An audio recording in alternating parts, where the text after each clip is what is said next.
Hello, so I released Blip, Sheperd Director's Cut a couple of days ago on the 4th of July because America, I guess? Anyway, I wanted to talk a bit about making the game and encourage people to play it. In essence, it's based off this mathematical system called Conway's Game of Life, which is sort of a set of rules which dictate how squares will appear or disappear on a grid, and basically you have a set of squares and they can either be alive or dead,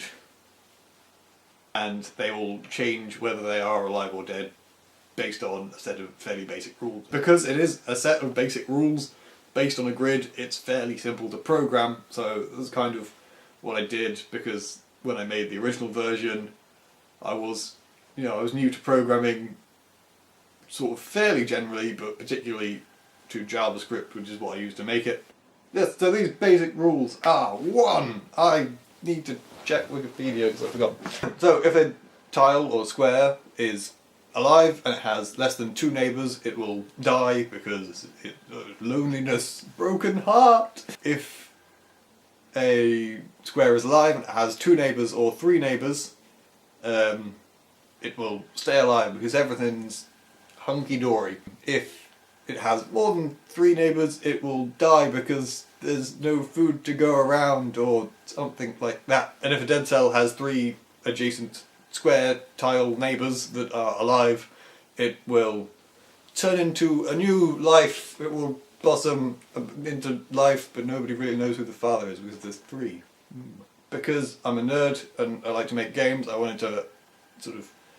see if I could add in a few of my own rules to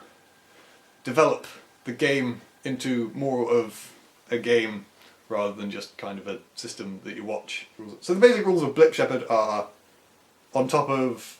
Conway's Game of Life, you have a square that you move around which acts as a life, so you can kind of sort of herd the evolving process, and you've got to get them towards a goal, and when they're near the goal it will sort of increment your points, and when you've got a certain amount of points then you've won the level. And then there are walls which act like walls. You can't overwrite a wall with a life, and you can't move through a wall. Then you've got the turrets which shoot at the sort of cloud of population that you have, and if they hit a life then that life dies because it's been hit by a bullet of some sort. And then you have the bioturrets which shoot sort of bullets that act as live, so everything else will see them as a life square, but the bullets themselves will only disappear if they hit something, rather than if they aren't surrounded by enough lives or they're surrounded by too many lives. Like, a couple of my favourite levels from a design point of view were based around using the fact that if you get these bio things in the right place at the right time, then that can actually create life that wasn't there before, and there's a lot of interesting puzzly things you can do with that. Which brings me on to my next point, the director's cut as opposed to the original version, which wasn't a 1 game a month thing because I made it like straight after Rotoshift and before Rotoshift 3D, so there wasn't kind of a month there. It was sort of finished in the same month as Rotoshift, so I didn't really put it as a 1 game a month thing, even though I should have, because I really like it as a game. I felt like it needed 1 game a month thing. So, I mean, I kind of went back to it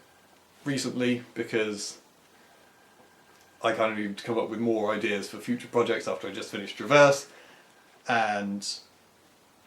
someone had recently tweeted me on Twitter. They had said that they would quite like to have cursor controls, and I was like, well, that's easy to put in, I guess I'll go back and do that, and then I'll put in a level editor, because that's something I'd always wanted to put in, but just didn't really have any concept of how to do, and it seemed like a beyond complicated idea at the time, but now it's kind of like, okay, I think I can do that. Creating the level editor threw up a fair number of problems because I sort of hadn't really coded it to be that robust in the first place,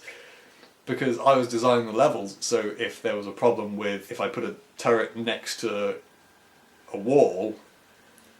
it would just create a bullet on top of the wall, rather than, saying, oh, there's a wall there, I'll not do that. But because I was making it, I could design levels around that so that that wouldn't actually be a problem for everyone playing it. But now that I've got a level editor, You know, I don't really want to just say,